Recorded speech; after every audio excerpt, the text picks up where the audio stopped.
Hello students, good morning. Welcome to your new lecture of environmental science. In the previous session we have seen about the green building concept. In the green building we have seen the objectives of it, benefits of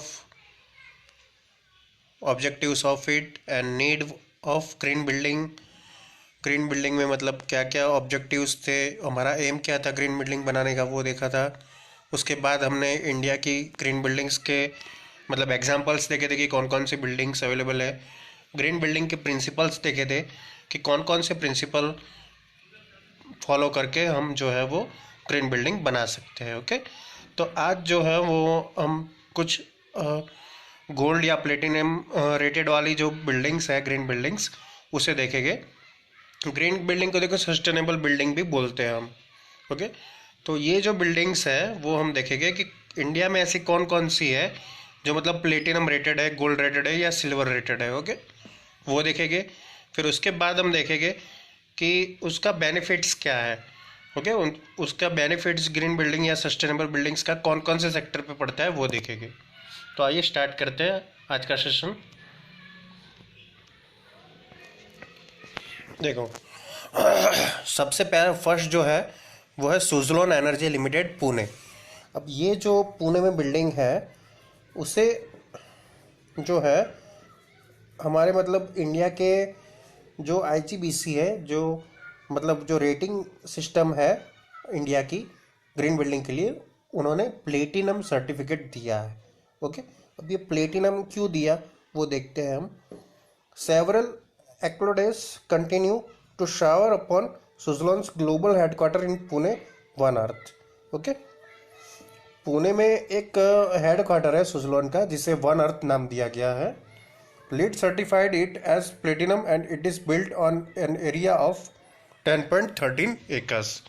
तो ये जो है उसे lead करके एक मतलब संस्था है लीड करके जो रेटिंग देने का भी काम करती है, वो मतलब कनेक्टेड है आईजीबीसी से।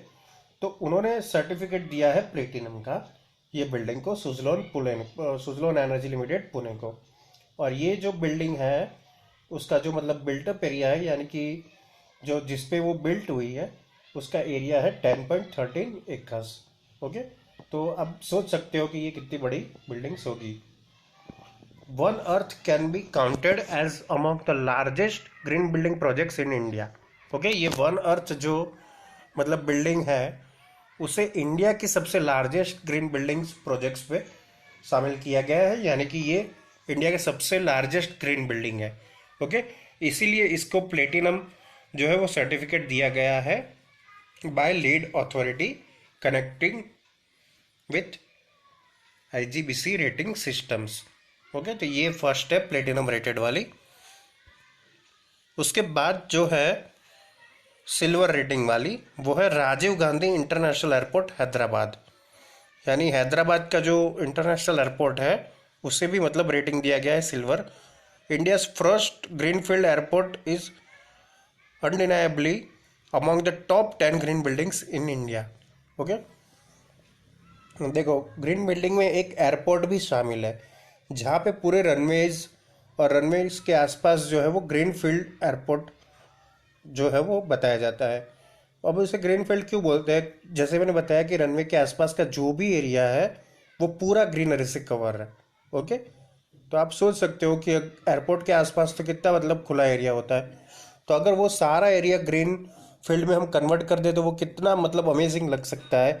आप पिक्चर्स पे देख सकते हो कि जो पूरा रनवे है उसके आसपास का जो एरिया है वो पूरा एरिया जो है वो ग्रीन फील्ड से मतलब कवर हुआ है। ओके, तो ये जो है वो टॉप 10 ग्रीन बिल्डिंग्स पे इंक्लूड होता है राजीव गांधी इंटरनेशनल एयरपोर्ट हैदराबाद का। First airport in Asia to be certified with silver rating. Okay, ये जो है वो पूरे एशिया जो हमारा मतलब कॉन्टिनेंटल है उसमें फर्स्ट ऐसा एयरपोर्ट है जिसे सिल्वर रेटिंग दिया गया है, सिल्वर से सर्टिफाइड किया गया है in the category of green building. तो आप सोच सकते हो कि ये कितना मतलब अमेजिंग थिंग होगा इंडिया के लिए कि एकमात्र एयरपोर्ट है जिसे सिल्वर रेटिंग दिया गया है अथॉरिटी द्वारा।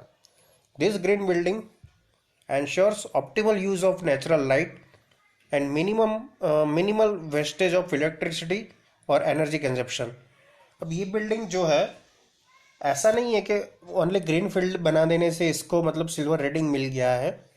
ये जो बिल्डिंग है उसकी एयरपोर्ट के पूरे टर्मिनल की, या तो वेटिंग एरिया की, या तो लॉन्च एरिया की, उसमें जो है क्या ध्यान रखा गया है कि optimal use of natural light. Natural lights जो है उसका मतलब बहुत ही मतलब उम्दा तरीके से उसका यूज़ किया गया है। And minimal wastage of electricity और एनर्जी कंजप्शंस, यानी कि जो वेस्टेज ऑफ इलेक्ट्रिसिटी होता है आजकल, वो उसमें बहुत ही मतलब डिक्रीज करने का काम किया गया है, और हमारा जो एनर्जी कंजप्शन है वो भी रिड्यूस करने का काम ये एयरपोर्ट में किया गया है। तो इसी की वजह से जो लीड यानी कि जो आईजीबीसी रेटिंग सिस्टम है, उन्होंने इसे सिल्वर से सर्टिफाइड किया है, यानी कि सिल्वर रेटिंग दिया है। ओके, तो इंडिया में अगर आपसे पूछे सिल्वर रेटिंग एयरपोर्ट, तो अब आपको पता होना चाहिए कि हैदराबाद का जो एयरपोर्ट है, राजीव गांधी इंटरनेशनल एयरपोर्ट, उसे सिल्वर रेटिंग दिया गया है।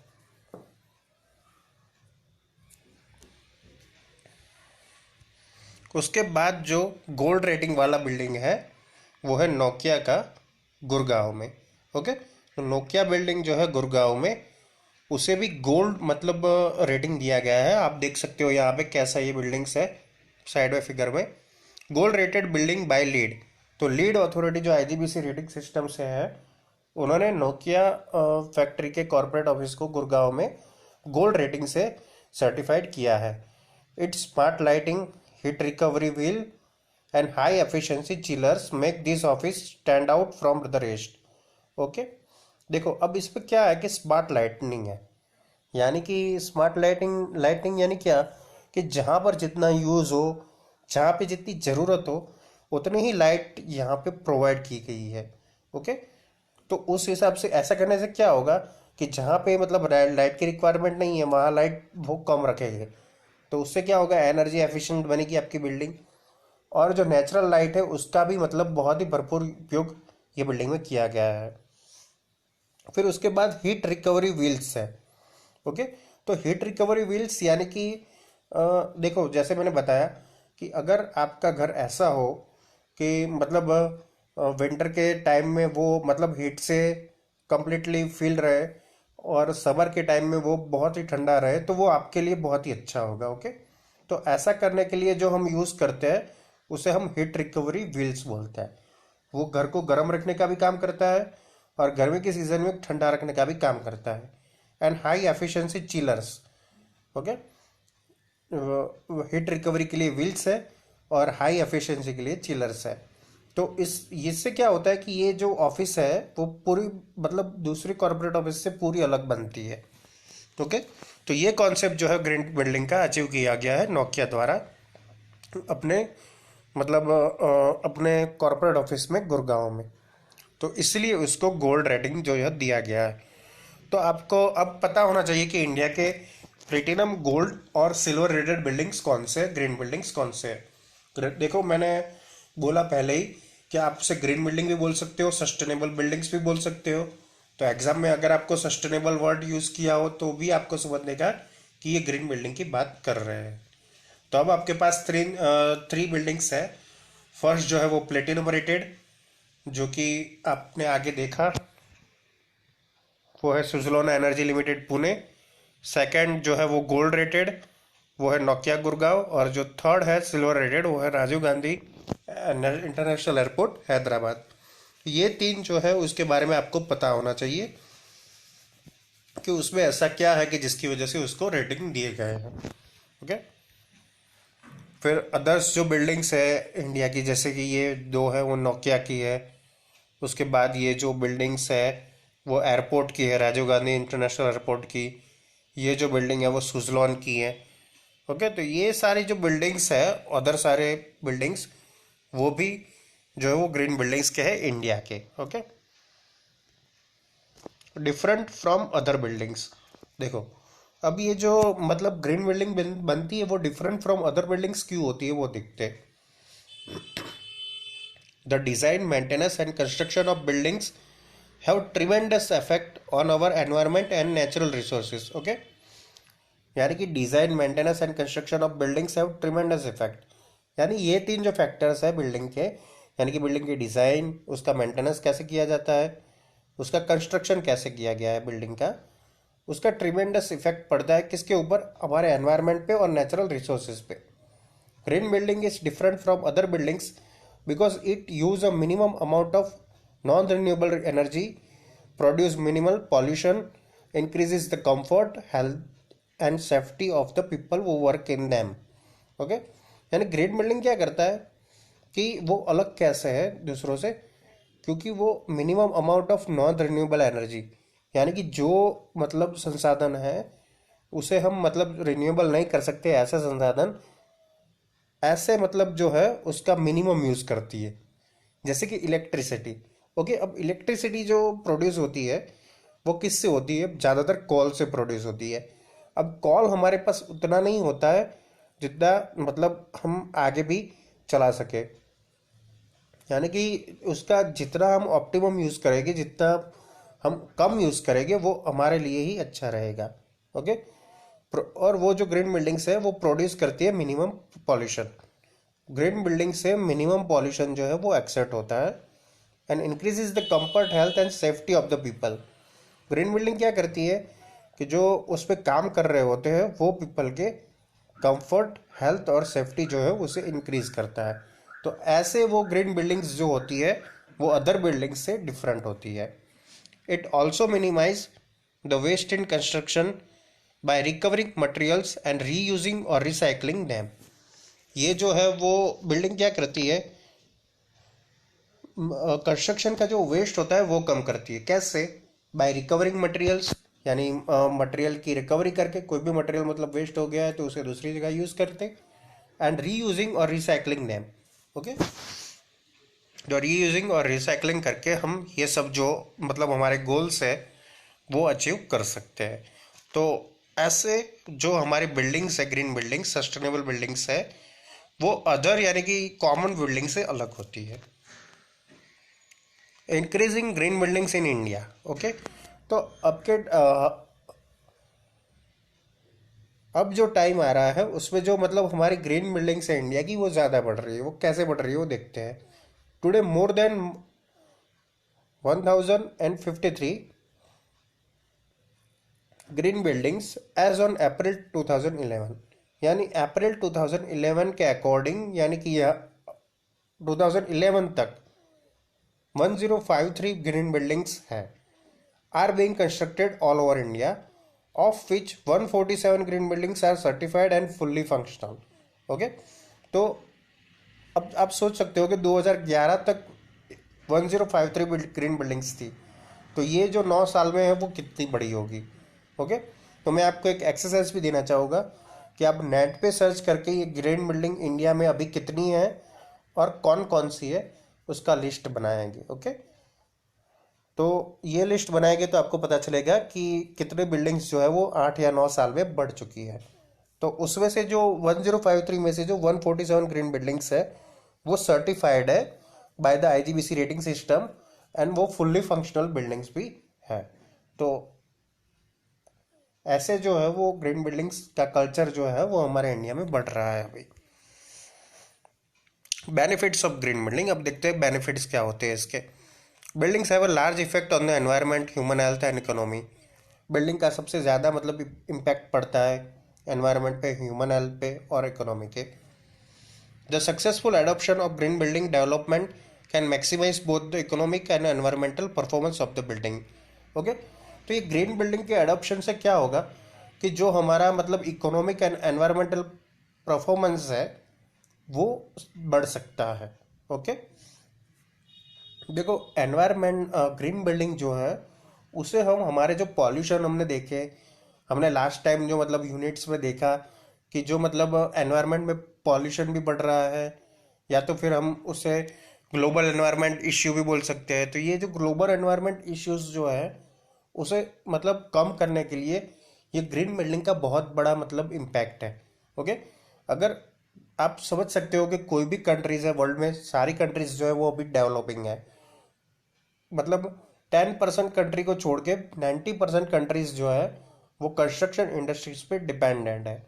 ओके, तो ये 90% जो है, अगर वो ऐसे ग्रीन बिल्डिंग कॉन्सेप्ट को जो मतलब एक्स मतलब स्वीकार कर ले उसका, तो उससे क्या हो सकता है कि एनवायरनमेंट पे एक बहुत बड़ा इम्पैक्ट पड़ सकता है। ओके, क्योंकि ग्रीन बिल्डिंग के कॉन्सेप्ट पे हम क्या करते हैं कि मटेरियल का रीयूज करते हैं या तो उसका मटेरियल का रिसाइकलिंग करते हैं, और वो बिल्डिंग जो है वो एनर्जी एफिशिएंट बनाते हैं।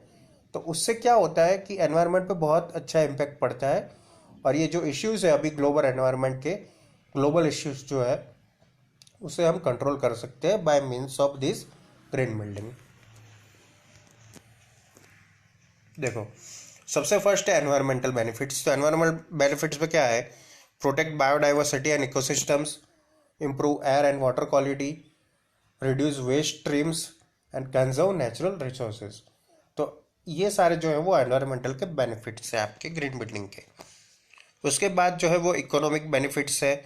तो इकोनॉमिक बेनिफिट्स पे क्या है देखते हैं। Reduce operating cost. Green building को ऑपरेटिंग कॉस्ट जो होती है वो कम होती है। कैसे? क्योंकि आप एनर्जी का उस पर लेस यूज कर रहे हो। ओके, नेचुरल एनर्जी का यूज कर रहे हो, तो आपका जो मतलब एनर्जी बिल आता है या तो दूसरा कोई मतलब चार्जेस आता है वो कम आता है ग्रीन बिल्डिंग में। Create expand and shape markets for green product and services.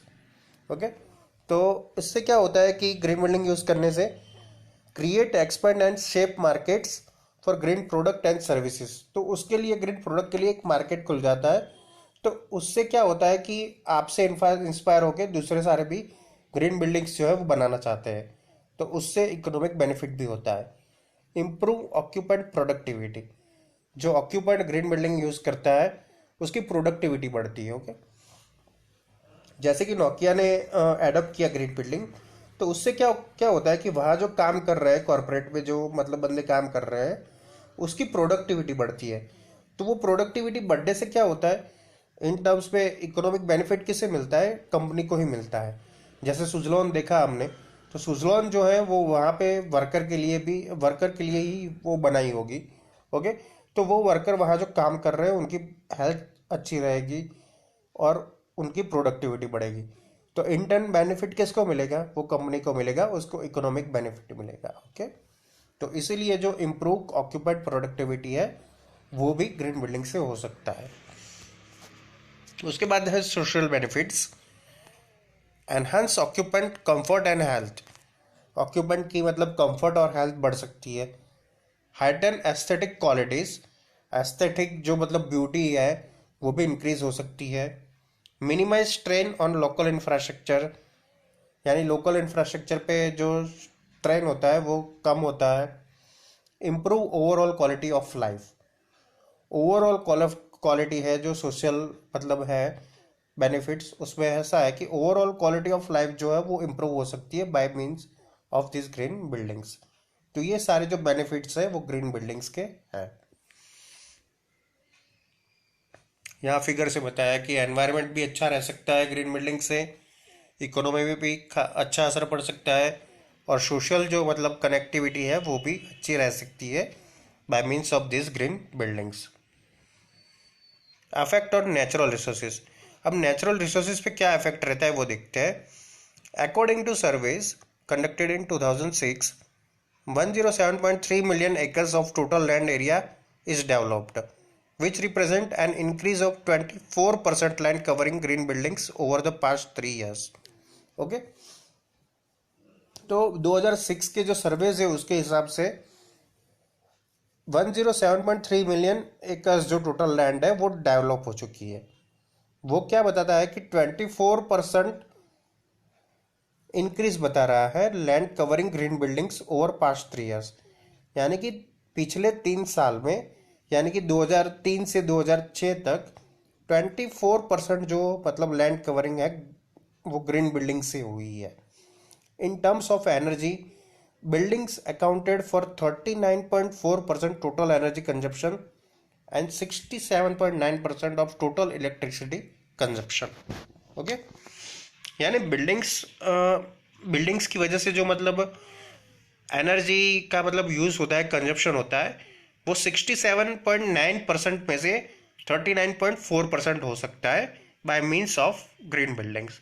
Okay, तो आप सोच सकते हो कि नेचुरल रिसोर्सेज पे उसका मतलब देखो ये है 67.9 जो कि 70 के करीब है। ये 2006 की बात है, अभी तो ये 70% हो चुका होगा। और जो 39 है वो 35 के अराउंड है।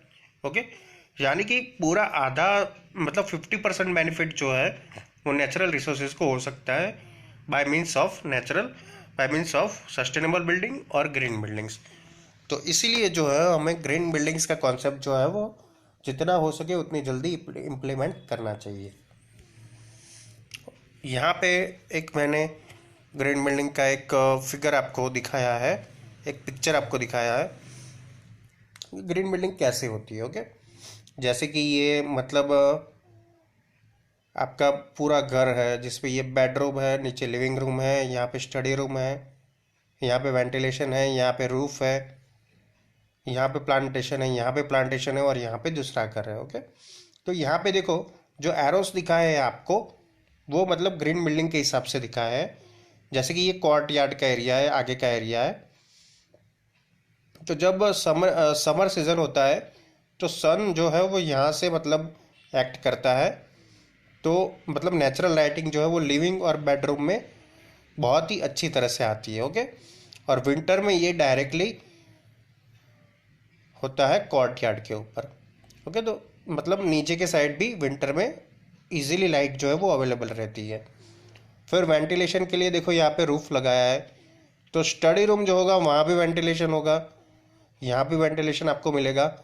और यहाँ से ये एरिया से यहाँ से जो मतलब आपकी जो बालकनी और ये पोर्शन है वेंटिलेशन का, यहाँ से लिविंग रूम में भी मतलब अच्छी हवा आपको मिल सकती है। ओके, तो इतना करने से आपको एक एनर्जी एफिशिएंट ग्रीन बिल्डिंग्स जो है वो मिल सकती है। तो ये चीज़ जो है वो आपको ग्रीन बिल्डिंग्स में ध्यान में रखनी होती है। ये फिगर आपको कहीं बनानी नहीं है, लेकिन खाली याद रखना है कि ऐसे मतलब ग्रीन बिल्डिंग जो है वो हम अचीव कर सकते हैं। Okay students, thank you for watching and keep watching for updating videos of environmental science. Thank you.